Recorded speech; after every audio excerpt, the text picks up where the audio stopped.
자, 오늘은 계약에 대해서 잠깐 알아볼 텐데, 원래 이 영상을 만들지 않으려고 했다가 수업을 준비하다가 좀 복잡한 내용이 나와가지고 수업에 도움이 되기 위해서 좀 뒤늦게 찍었다. 나도 지금 이걸 많이 연구를 했거든.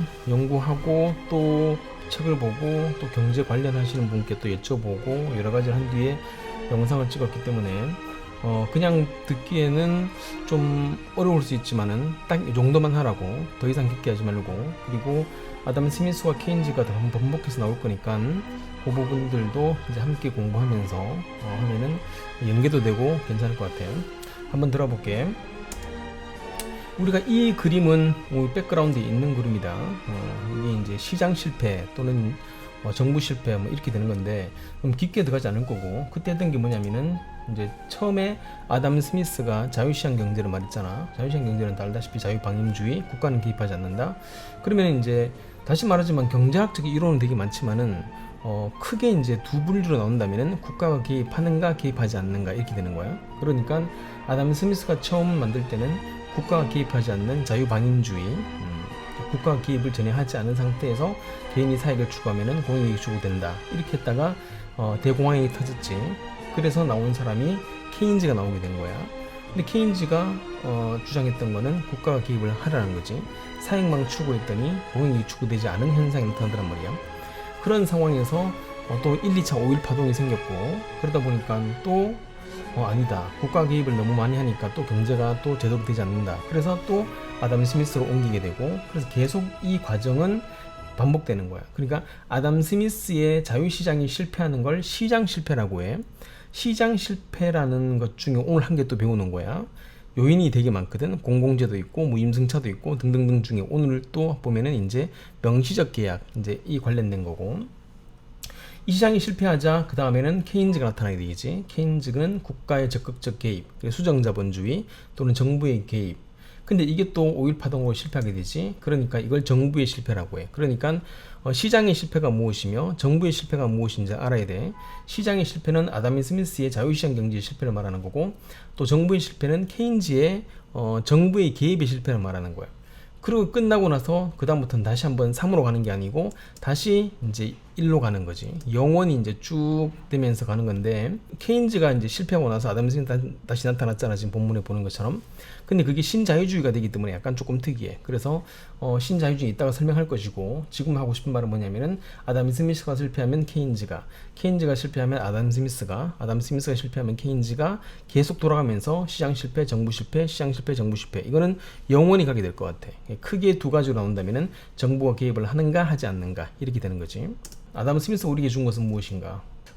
이 아담 스미스랑 그 다음에 안티 아담 스미스가 있는 거야. 그러니까 케인즈도 안티 아담 스미스에 포함되는 거지. 근데 아담 스미스 이 반대했던 안티 아담 스미스가 케인즈만 있는 게 아니고 경제학에서 또는 뭐 환경에서 또는 뭐 심리에서 여러 가지가 나타나게 되는 거야. 사익을 추구하면 공익이 추구된다는 거지. 사익을, 이기심을 추구하는 거야. 그럼 공익이 추구될 것이며, 자유시장 경제, 레즈페어라고 하며, 보이지 않는 손이라고 하며, 또 명시적 계약도 있고 절대 우위도 있고. 절대 우위는 우리가 이제 다음 주에 배우기에 절대 우위와 상대 우위를 말하는 거거든. 그럼 여기에 대한 모든 반대는 전부 다 안티 아담 스미스가 되는 거라고. 그러니까 사익이 추구되면은 공익이 추구, 요게 이제 중심이 되는 거고, 경제학에서 사익이 추구되면은 공익이 추구되지 않는다. 그리고 정부의 그런 개입을 하게 된다. 왜냐면은 자유시장이 실패했기 때문에. 그리고 이게 보이는 손이라고 한다. 오늘 배우는 또 암묵적 계약과 명시적 계약, 그리고 절대 우위와 리카도의 상대 우위, 그 다음에 또 지난 시간에 배운 것처럼 이기심을 추구했더니 죄수의 딜레마, 반복된 죄수의 딜레마는 또 협력이 생기고, 이런 일이 이제 자꾸 나타나다 보니까 최근 대세는 뭐냐면은 이제 아담 스미스에 반대되는 그러한 이론들을 나타내는 사람들은 대부분 다 경제학상을 받거나 어떤 상을 받게 되는 거야. 근데 그러면은 아담 스미스가 틀렸기 때문에 이 사람을 배척하자 이런 것보다는 아담 스미스가 우리에게 준 것은 경제학이 더 발전할 수 있는 계기를 주었다, 또는 환경에 대한 것들이 더 발전할 수 있는 계기가 되었다. 공유지의 비극도 마찬가지야. 사익을 추구했더니 이제 환경이 파괴되는 거지. 이게 안티 아담 스미스는 전반적으로 대부분이 이제 아담 스미스의 반대파, 그리고 그 아담 스미스의 이론들을 발례로 제시하다 보니까 이런 이론이 생기고, 그런 걸 말하는 게 기본적인 이런 것들 알아두면 될 것이고, 오늘 들어갈 내용은 이것이지. 자, 명시적 계약이라는 게 있다. 명시적 계약은 임금이라고 보면 돼. 그 임금이 이제 너희들이 통장에 찍히는 그러한 봉급, 이 나오는 그 계약은 처음으로 하는 명시적 계약이라고 해. 그래서 법적인 효력이 있는 계약을 말하는 거지. 법원과 같은 제3자에 의해 강제되는 약속이므로 객관적으로 확인할 수 있는 조건에 기초를 두고 있는 그 명시적 계약. 너가 학벌이 어떻게 되고 뭐가 어떻게 되기 때문에 이 정도는 너가 이제 봉급을 받아야 되겠지 해가지고 월급을 계약서를 쓰고 하는 그러한 법적인 계약을 말하는 거야. 파기할 시에는 당연히 법적인 조치가 들어가거나 아니면 그 뒤에 있는 걸 못 받게 되거나 등등 하면 되겠지. 근로자의 노력은 객관적으로 확인할 수 없기 때문에 노력을 얼마나 열심히 했냐, 땀의 양을 가지고만 결정해 이럴 수 없는 거잖아. 그렇기 때문에 노력 대신에 노력의 결과인 성과에 기초하게 되는 것. 그래서 명시적 계약은 그 다음 계약할 때, 이게 처음 계약도 명시 계약이지만 내가 계약을 1년 동안 했어. 그럼 2년째 계약할 때는 내가 그만큼 내가 더 열심히 노력했기 때문에 성과를 보여주고 연봉을 또 올리거나 아니면 또 연봉을 또 내리거나 그렇게 하는 게 명시적 계약인 거야. 근로자라 하여금 자신의 노력을 증가시키도록 하는 매우 강력한 동기를 부여해. 이게 이제 우리가 말하는 금전적 인센티브, 금전적으로 도움을 주기 때문에 금전적인 것인 강력한 동기가 되거든. 근데 문제는 뭐냐면은 이 명시적 계약을 처음으로 이제 말한 사람이 아담 스미스인데, 아담 스미스의 이론대로 펼쳐본다면 이런 말이 되겠지. 근로자의 노력이 증가하게 되잖아. 추가적인 성과가 증가하게 되잖아. 그 다음 계약에서 그 많은 몫을 근로자에게 주더라도 기업의 이윤은 증가하기 때문에. 그래서 이제 근로자가 사익을 많이 추구하면은 또 그만큼 또 추가적인 성과가 되기 때문에 그 다음에 또 그 몫을 근로자에게 주더라도 기업은 또 공적으로 또 이익이 되고, 그럼 또 다시 한번 그게 이제 세금을 많이 내면은 또 국가적으로 이윤이 증가하게 되고. 근데 만일에 근로자가 노력이 감소하게 돼. 그러면 추가적인 성과가 감소하게 되잖아. 그럼 뭐가 되는 거야? 해고되는 거라고. 사익만 추구하는 개인에게 있어서는 해고가 되는 거지. 자, 이 문제가 이제 해고의 문제가 암묵적 계약에 굉장히 이해하기 되게 편한 것이야. 요걸 잘 기억하도록 해. 이걸 최초에 아담 스미스가 제안하게 된 것이고, 그렇게 이제 쭉 이어나갔는데, 나가다 보니까 여기서 해당되지 않는 그 뒤에 있는 새로운 무언가의 계약이 보이는 거야. 그 계약이 뭐냐면 바로 그게 암묵적 계약이라고 하고 또는 묵시적 계약이라고도 해. 이건 장기적인 신뢰 관계거든. 그러니까 이걸 다른 말로 이제 심리적 계약이라고 하는데, 그러니까 명시적 계약은 금전이고, 그리고 암묵적 계약은 돈보다는 신뢰 관계라고 생각하면 돼. 심리적인 거. 그러니까 명시적 계약은 물리적인 거고, 그리고 암묵적 계약은 심리적인 거고. 그러니까 이건 돈보다는 장기적인 신뢰가 생기는 경우가 있더란 말이지. 아까는 뭐 했냐? 아까는 바로 이제 성과 없으면 해고했잖아. 근데 여기서는 해고를 안 하고 장기적인 신뢰가 생기는 경우가 많이 나타난다는 말이야. 그래서 그걸 가지고 이제 케인즈가 이러한 이론을 이제 개발하게 된 것이겠지. 지속적인 계약 관계에 있는 당사자. 그러니까 뭐 1년 하고 해고하는 게 아니고 1년 하고 성과가 조금 없어도 또 2년 동안, 3년 동안 그렇게 이제 쭉 계약이 이어지고 있는 상황에서 당사자 사이에 명문화되지는 않았지만은 지켜질 것이라고 서로 이해하는 계약이 생기는 거야. 뭔가 당사자 사이에 지속적인 계약이 생기다 보니까 서로 간에 신뢰가 생기는 그런 관계를 말하는 거지. 아담 스미스는 이런 거로 상관없지. 칼같이 그냥 뭐 성과 없으면은 사익이 추구되지 않으면은 그다음부터는 끝나는 거고. 구두나 문서로서 명시적 약속, 명시적 계약을 하지 않더라도 당사자들 사이에서 행동으로부터 합리적이고 또는 정의적인 관점에서 판단할 때 합의의 존재가 추론되는 계약. 조금 좀 어려운데 그 다음 예를 보면 그렇게 어렵지 않을 것이야. 1923년이라면 대공황이 막 시작되면서 이제 힘들어질 상황이기 때문에 그때 명시적 계약이 아닌 또 새로운 계약의 형태가 나타나는 것 같아 라고 그게 나타나자 그때 이제 법률 용어로서 만들게 된 것이야. 임금의 경직성이라는 개념이 생겨났기 때문이야. 그럼 임금의 경직성이 무엇인가? 이제 그거 설명하게 될 것이고, 일단은 암묵적 계약을 먼저 끝낼게. 장기적인 고용을 보장하고 급여는 비교적 균등하게 유지하는 채용 계약을 말하는 거야. 그러니까 아까 말한 것처럼 아담 스미스가 성과가 없으면 바로 이제 해고하고 이런 것보다는 뭐 비교적 성과가 좀 없다 하더라도 이제 오랫동안 그 사람과 유지하다 보면은 서로의 신뢰가 생겨서 더 열심히 일하게 되는 그런 일이 벌어지긴다는 그 말이지. 급여는 비교적 균등하게 유지한다. 균등하게란 말인데 비교적 빼고 그냥 급여는 똑같다는 말이지. 내가 성과가 조금 없어도 급여는 똑같다. 성과가 없을 수는 있겠지. 왜냐면은 뭐 그때 사회적 상황이 생겨가지고 대공황으로 인해서 내가 성과가 없으면은 바로 잘리는 것보다는 대공황이라는 상황을 반영해가지고 상대적으로 조금 성과가 떨어져도 계속 유지해 나가는 그런 계약이 생기더란 말이야. 근로자가 단기적인 성과를 내더라도 급여를 바로 올려주지 않고 또는 반면에 성과가 저조하더라도 바로 해고하지는 않는 계약. 뭔지 알겠냐? 그러니까 이게 장기적으로 딱 그 계약에 대한 봉급을 유지시켜 주는 거야. 그 이유는 뭐냐면은 기본적으로 서로가 위험을 좀 회피, 위험 회피라는 게 곧 나올 텐데 내가 만일 그 직장인인데 지금 당장 내가 그 성과가 좋아가지고 월급 올렸어. 근데 내가 그 다음 달에 성과 나빠서 월급이 완전 깎여가지고 빵원이야. 이런 걸 좋아하는 사람 없거든. 반대로 그 고용자 같은 경우는 어떻게 하겠냐? 마찬가지인 거야. 지금 당장 내가 상황이 안 좋아가지고 그래 내가 좀 손해를 보면서까지 월급을 주더라도 내가 만일 경기가 상승될 때 그때 내가 대박을 터뜨리는 거야. 그래도 봉급은 그때 막 올려달라 하더라도 아니 그대로 유지하는 거야. 그래서 장기적으로 갔을 때 서로에게 당장 급여를 올리지 않고 아담 스미스는 성과가 생기면 당장 올려주는 거고 성과가 떨어지면 당장 내리는 거거든. 근데 그렇게 했더니 너무 변동이 심하게 되는 거야. 그래서 이걸 유지하면서 비교적 균등하게 유지하는 것. 이게 이제 임금 경직성이 높다 이런 말을 하는 건데 경직성이라는 것은 그거잖아. 임금이 고정된 거잖아. 고정된 상태를 올려놓고 이 고정된 상태에서 변동을 하지 않는 것, 반대로 신축성을 낮게 하는 거야. 그래서 항상 그 봉급을 그대로 유지하는 것이지.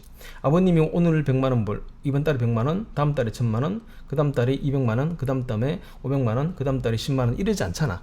지금 우리가 하고 있는 그 계약은 대부분이 이제 명시적 계약과 암묵적 계약이 섞인 건데 이건 이따가 설명해 줄게.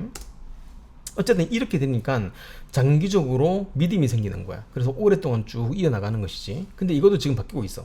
젊은 세대들이 금방금방 직업을 바꾸는 경향이 있거든. 그래서 이거는 이제 계속 바뀌고 있는 중인 것 같아. 따라 사장과 근로자 간에 형성되는 장기적 믿음. 그래서 장기적으로 내가 이 급여는 내가 줄게. 하지만 만약 성과가 떨어져도 봉급 안 내릴게. 하지만 만약 성과가 올라가도 봉급 더 안 올려줄게. 이렇게 쭉 이어나가자. 그러면서 계속 우리는 윈윈하는 관계로 가자. 이 서로가 위험을 회피하고자 하는, 그러니까 위험을 혐오하는 거라고 하는데 위험의 상황을 모두가 싫어하기 때문이야. 리스크가 큰 것들은 안 하는 거니까. 계약서에 쓰이지 않아도 관계가 지속됨으로써 사장과 근로자 사이에 암묵적 상호 간의 믿음이 생성되는 것. 따라서 암묵적 계약이란 것은 믿음, 신뢰 이런 걸로 보는 게 그게 맞다는 말이겠지. 뭔지 알겠냐? 그래서 아담 스미스는 성과에 따라서 그 다음 달에 봐도 해고될 수도 있겠지만은 여기서는 장기적인 거, 장기적인 고용을 보장한다는 것, 이런 걸 중심으로 봐서 계약을 생성한다라고 보면 될 것인데, 장기적 계약에는 관계가 지속됨에 따라서 상호적인 믿음이 생기는 상황일 때 있겠지. 근데 내가 1년 하고 그만두고 싶어. 그러면 그거는 끝나는 거고, 요즘은 이제 세대가 또 달라지기 때문에 그때 상황에 따라 판단해야 되겠지. 이걸 말한 사람이 바로 이 케인즈라는 거야. 케인즈가 이걸 발명한 게 아니고 아담 스미스대로 가다 보니까 이런 현상이 나타나더란 말이야. 임금 경직성이. 그래서 이 말을 이제 제안하게 된 것이라는 거지.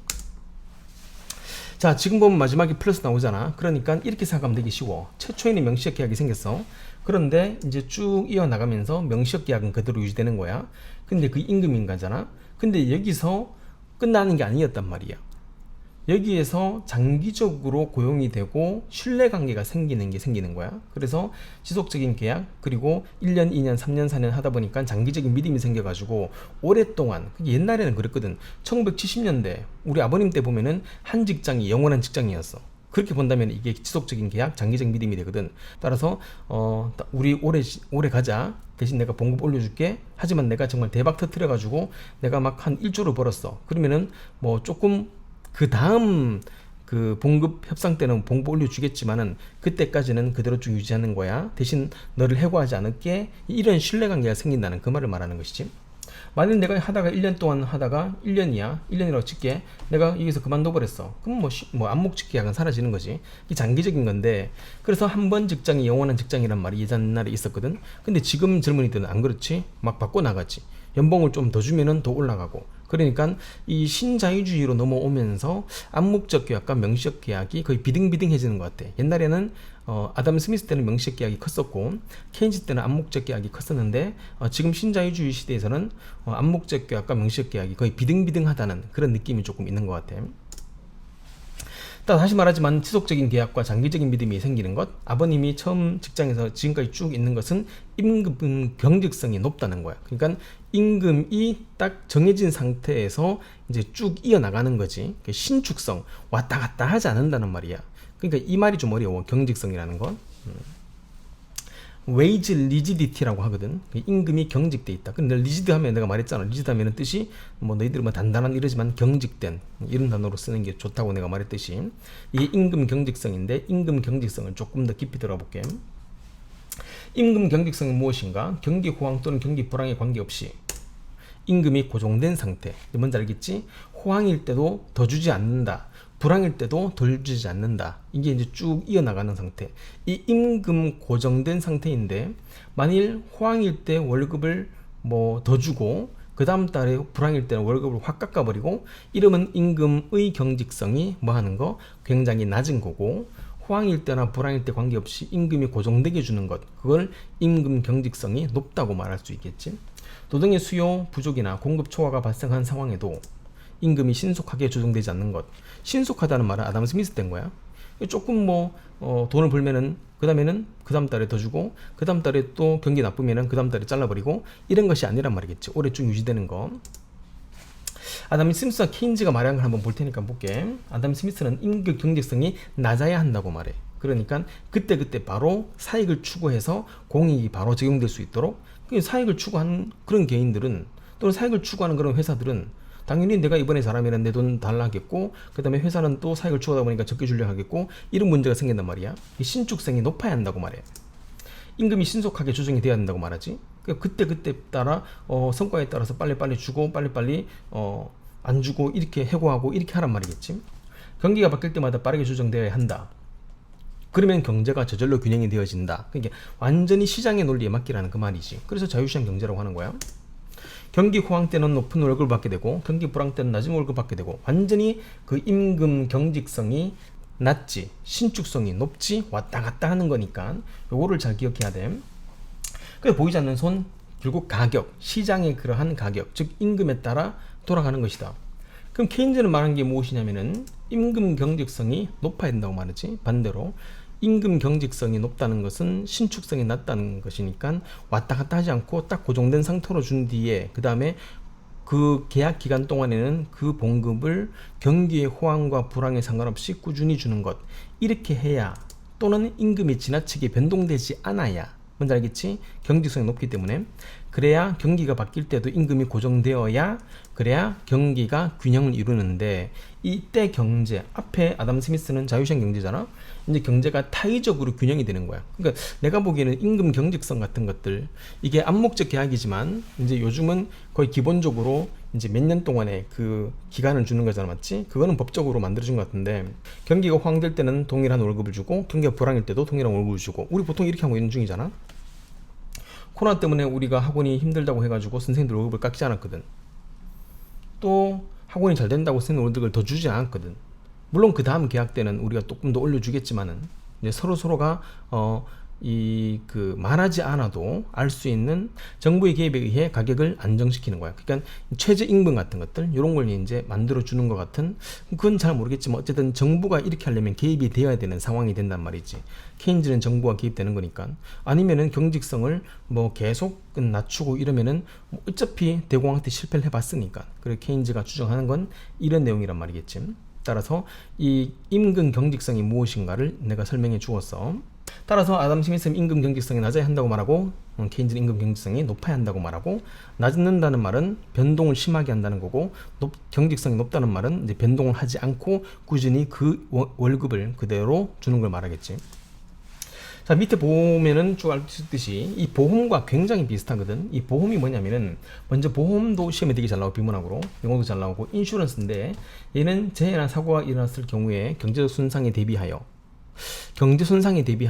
공통된 사고 또는 뭐 암이라든가 또는 뭐 암보험이 있잖아, 또는 자동차 보험이 있고 대인 보험이 있고 또는 뭐 치매 보험이 있고 공통된 사고 뭐 치매나 암 같은 것들의 위협을 피하고자 하는 사람들끼리, 그러니까 나도 보험사가 돈을 갖고 있으면서 준 줄 알았더니 그게 아니고 보험사는 그냥 하나의 그러한 시설이고 사람들끼리 그거를 모아주고 흩어주고 분배해 주는 게 보험사 같은 느낌이 딱 들더라고. 미리 정해진 그런 돈을 함께 적립하여 두었다가 사고를 당한 사람에게 일정 금액을 주어 손해를 보상하는 제도. 그러니까 이게 뭐 개돈 받는 것 같은 느낌이 좀 들더라고. 이게 모두가 뭐 하기 때문에 위험을 혐오하기 때문이야. 근데 위험을 혐오한다는 단어도 리스크 어벌션이라고 하고, 위험을 회피하고자 한다는 것도 리스크 어벌션인 거야. 어벌션은 혐오잖아.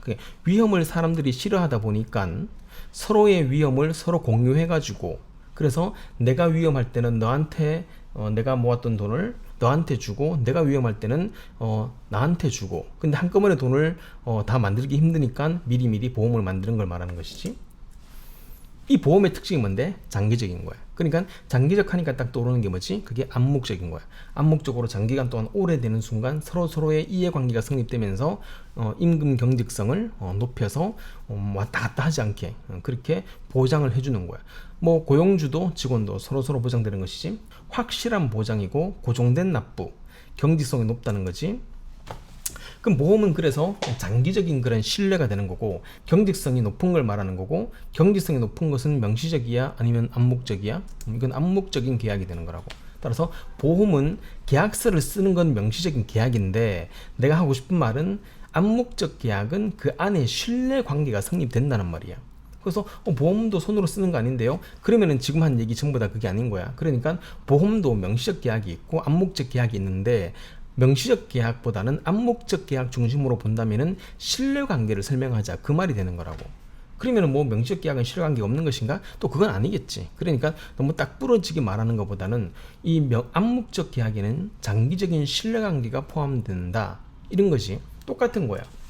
임금 경직성이 높을 때는 그때는 위험을 혐오하여, 위험을 회피하여, 위험을 서로 공유할 수 있겠지. 경기황 또는 경기 불황 때 관계없이 임금이 고정되는 거 말이지. 그러니까 이거는 서로가 위험을, 이제 직원들은 좋겠지. 내가 월급이 좀 경기가 나빠도 월급은 그대로 주는 거. 경기가 좋으면은 뭐 조금 덜 받지만 그래도 내가 못 받을 때 생각해가지고 이제 사장님은 이번엔 또 도움이 되겠지. 그걸 서로 이해하는 것이야. 경기 호황 때는 동일한 월급, 경기 불황 때는 동일한 월급. 하지만 경기 침체일 때는 직원에게는 이익, 경기 호황 때는 사장에게는 이익. 이런 것들이 뭐 상호간에 서로 이해를 한다는 말이야. 코로나 시대 때 우리 학원이 많이 힘들었었지. 뭐 모든 학원이 힘들었지만 그 당시 우리는 월급을 동등하게 주었어. 또 코로나 끝나고 조금 호황일 때도 월급은 동등하게 주는 거야.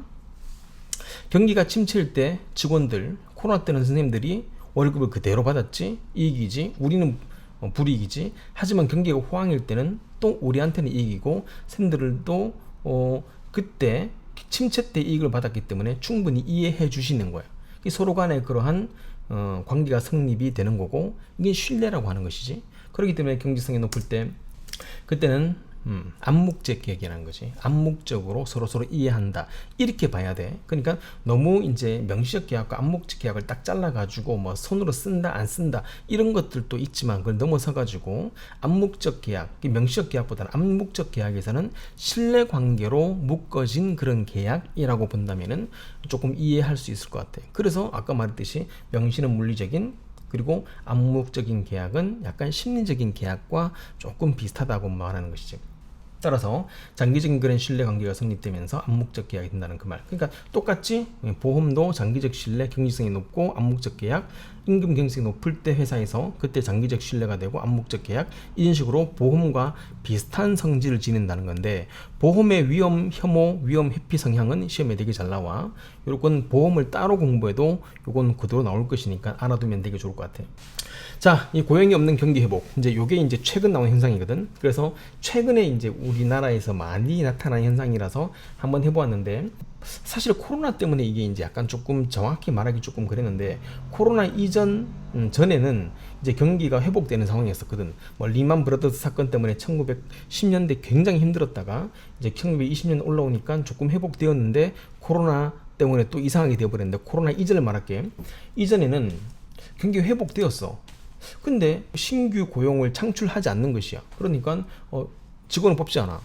이게 왜 이런 일이 벌어졌는가, 이걸 이제 한번 연구해 보니까 모든 노동계약은 임금 경직성을 적용시키고 있는 중이거든.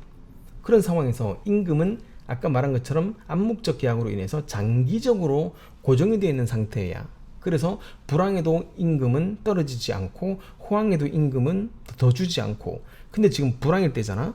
불황일 때 크게 떨어지지 않고 직원들은 원래 그 봉급을 받는 것이지. 경기가 불황일 때 기업은 기존 노동자들에게 더 열심히 일하기를 요구하면서 월급을 그대로 주는 것이야. 근데 경기가 회복되면은 그때는 이제 더 커졌으니까 더 직원들을 뽑아야 되겠지. 근데 기업은 바로 신규 고용을 늘리는 것보다는 기존 노동자들한테 더 많은 일을 시키는 거야. 왜냐하면 기존 노동자들이 월급이 계속 이제 연봉이 조금씩 올라간 상태가 되거든. 월급이 올라간 상태에서 열심히 일하는 욕구가 이미 생긴 상태이기 때문에 신규 고용을 할 필요가 없어지게 된 거야.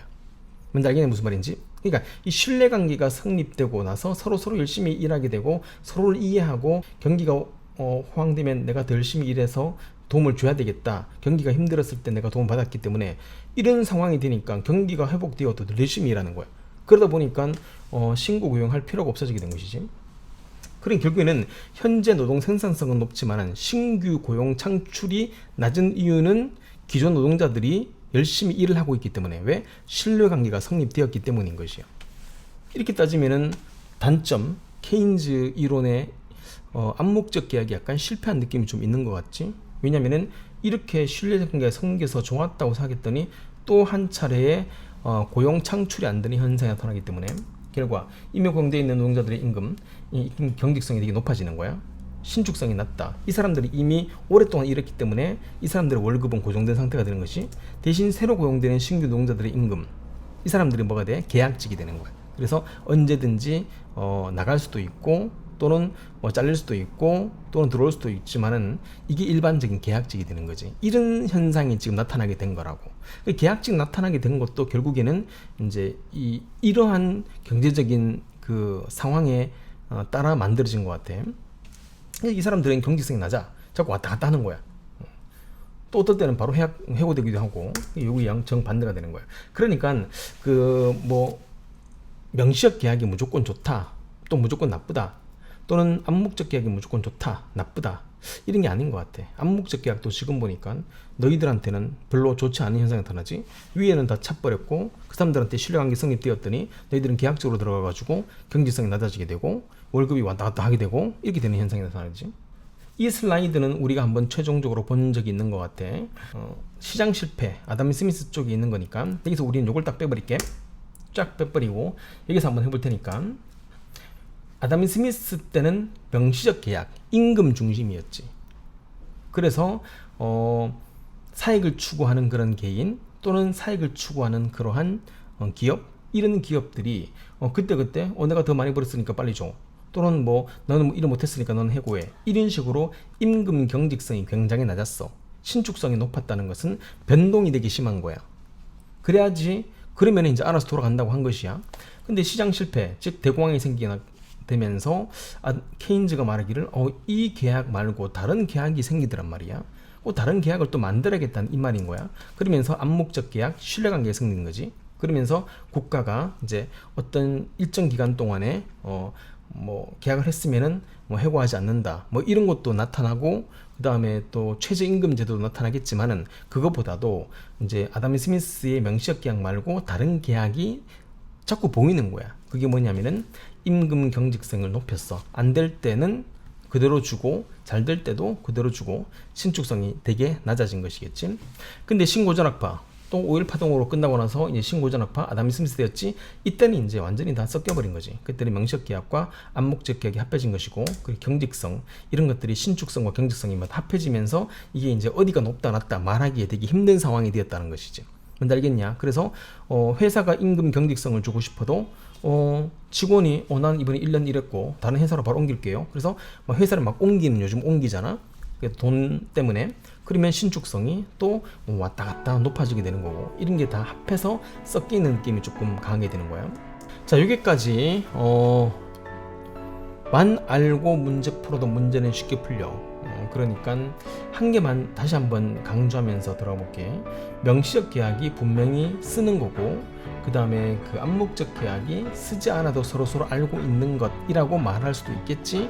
하지만 그런 것보다도 명시적 계약을 임금 경직성과 합해가지고 명시적 계약은 임금 경직성이 낮아서 그때 사익을 추구하다 보니까 급변하게 변하는 거야. 하지만 그 시장 실패 이후 나타났던 대공황 때 그때 케인즈가 말했던 것은 암묵적 계약이었다는 거지. 그러니까 서로 간의 신뢰관계가 성립되는 순간 오랫동안 그 관계가 유지되면서 임금 경직성이 높아지면서 잘해도 못해도 원래 그 임금을 주면서 잘할 때는 그때는 직원들이 조금 좀 덜 손해를 보더라도 못할 때는 경기가 좋을 때는 그때는 직원들이 조금 손해를 보더라도 경기 나쁠 때 그만큼 또 똑같은 월급을 주는 거잖아. 하지만 이제 그게 신자유주의 넘어오면서부터는 그때는 요즘은 다 섞여 있기 때문에 딱히 뭐라고 말할 수 없다는 거. 지금 보면은 고전학파는 케인즈파를 완전히 깔려고 하고 케인즈파는 고전학파를 완전히 깔려고 하기 때문에 우리한텐 좋아. 왜냐면은 극과 극으로 딱 경제를 나눌 수 있기 때문에. 이걸 준비하면서 내가 경제에 관련된 선생님께 여쭤보았는데 나한테 말하더라고. 왜 그렇게 딱 나누려고 하는 거냐고. 근데 우리는 나누지 않으면 문제를 못 풀거든. 이게 조금 섞여 있는 거야. 그렇기 때문에 왜 그렇게 딱 나눠서 이 심리, 물리 이렇게 나누냐고. 안 나누면은 너희들은 이해를 못하고 나도 이해를 못해. 그렇기 때문에 그럴 수밖에 없었다는 것이겠지. 공부해보고 또 자세한 내용들은 수업 시간에 또 설명을 할 테니까 그때 보도록 할게. 자, 요걸 가지고 한번 공부를 해보도록 해.